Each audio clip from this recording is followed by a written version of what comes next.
Bonjour les amis, je suis ravi de vous retrouver sur Shifter la chaîne pour un tout nouvel essai.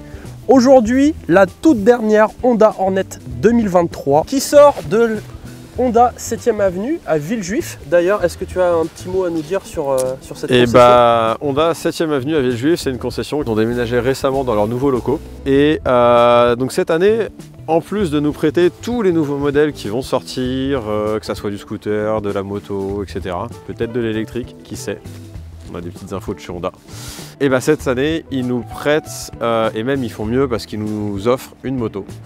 Une moto pour faire une course de 24 heures. Alors, vous savez qu'on a déjà participé de 23h60, on va remettre le couvert. Et cette fois-ci, c'est avec une CBR 125 de 2005 qui sera entièrement préparée dans leurs locaux par José, chef mécano. On va vous en dire un petit peu plus sur cette moto bientôt, puisqu'elle est enfin arrivée. Elle est arrivée à l'atelier hier.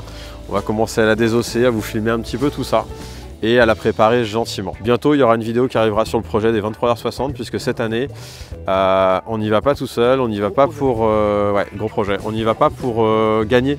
Bon, on sait qu'on va pas gagner, mais on n'y va pas pour le chrono. On y va pour une bonne cause et vous en saurez bientôt, enfin, vous saurez tout très bientôt. Voilà. Dans les prochaines semaines. Exactement. Mais aujourd'hui, je vais laisser Johan faire la présentation de la nouvelle Hornet 750. Tu files dans ta chambre. Allez.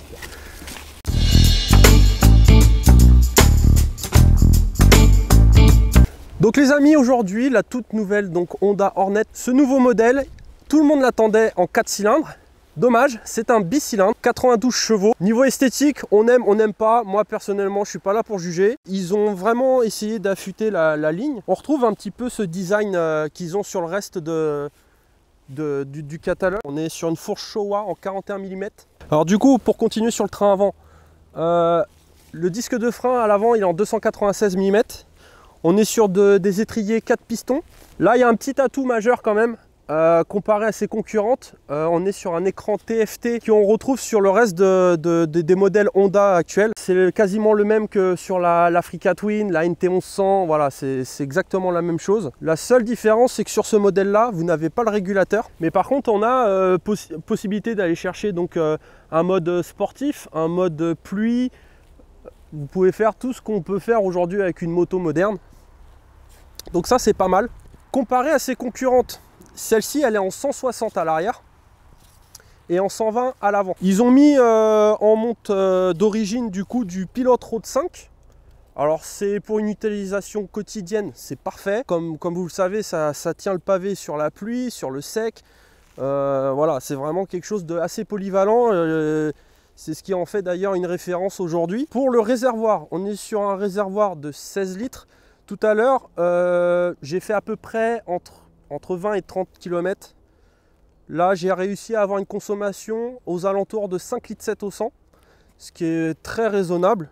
Alors justement, je voulais y venir au shifter. J'ai été surpris parce que du coup, on peut rentrer dans les modes et le shifter, tu peux le faire vraiment à la carte. Tu peux le désactiver, tu peux le rendre de plus en plus sensible. Et ça, tu peux le faire à la montée ou à la descente. Et ça, c'est très très rare. Et pour l'avoir essayé, c'est vrai qu'il est vraiment précis. Ça, c'est vraiment un point positif. Alors là, on retrouve aussi en option les petits cale-pieds anodisés. Ils sont vraiment jolis, hein, avec marqué Honda dessus, là, vraiment top. Il y a un truc que j'aime bien, là, c'est ils ont été remettre le logo du frelon dans le plastique. C'est gravé. Donc ça, c'est niveau côté finition, c'est pas mal.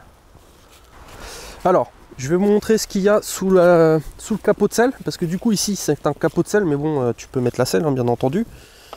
La caisse à out, le gilet, ouais le nécessaire, hein.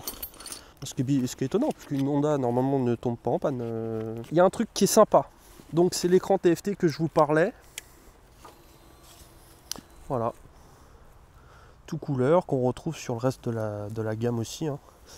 Et donc tu peux facilement naviguer, ça il n'y a pas de problème, pas menti, hein, 5,7 litres. Elle est quand même affichée à 7 800 €.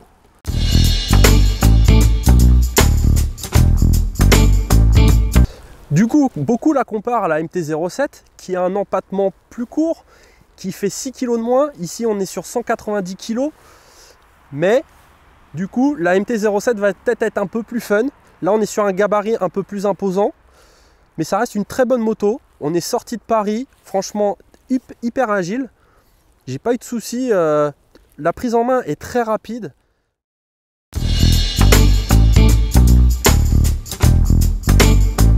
Est-ce que ça fait une GS qui éternue? Ah ouais. Ah ouais. Elle est malade. C'est ici que s'achève notre essai. Merci les amis de nous avoir suivis. J'espère que la vidéo vous a plu. N'oubliez pas de commenter et liker. On s'abonne et on fait sonner la petite clochette. Encore un grand merci à Honda 7e Avenue qui nous a permis d'essayer la toute dernière Hornet. Les amis, je vous retrouve très bientôt pour un nouvel essai. Et surtout, entre-temps, passez de très bonnes fêtes. Allez, à la prochaine les amis. Salut, bye bye.